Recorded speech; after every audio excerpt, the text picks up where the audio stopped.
Haunted elevator. एक अजीब और डरावनी रात थी। राज अपने ऑफिस से देर रात काम खत्म करके घर लौट रहा था। उसका ऑफिस शहर के बाहरी इलाके में था और उसे अपने अपार्टमेंट तक पहुंचने के लिए एक पुराने और सुनसान बिल्डिंग से होकर जाना पड़ता था। बिल्डिंग का नाम था शांति निकेतन अपार्टमेंट। लोग कहते थे कि इस बिल्डिंग में कुछ अजीब और भयानक घटनाएं होती रहती हैं। राज इन कहानियों पर यकीन नहीं करता था। उस रात जैसे ही वह बिल्डिंग के लिफ्ट के पास पहुंचा, उसने देखा कि लिफ्ट का दरवाजा अपने आप खुला हुआ है। राज ने लिफ्ट में कदम रखा और बटन दबा दिया। लिफ्ट धीरे धीरे ऊपर जाने लगी, लेकिन अचानक लिफ्ट बीच में ही रुक गई। लिफ्ट की लाइट्स झपकने लगीं और फिर एकदम बंद हो गईं। चारों तरफ अंधेरा छा गया। राज ने अपने फोन की टॉर्च जलाने की कोशिश की, लेकिन फोन ने काम करना बंद कर दिया। तभी उसे एक ठंडी हवा का झोंका महसूस हुआ और किसी के फुसफुसाने की आवाज आई।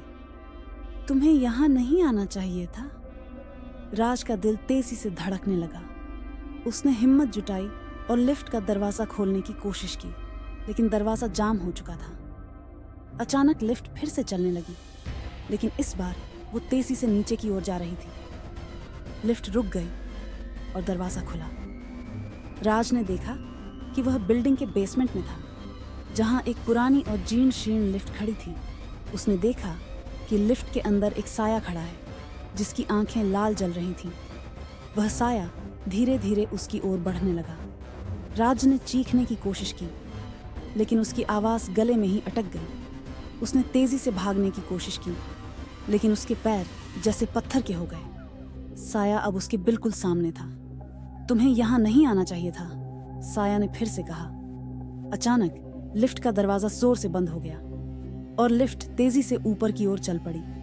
राज को एहसास हुआ कि वह लिफ्ट में अकेला है, लेकिन उसकी धड़कन अभी भी तेज थी।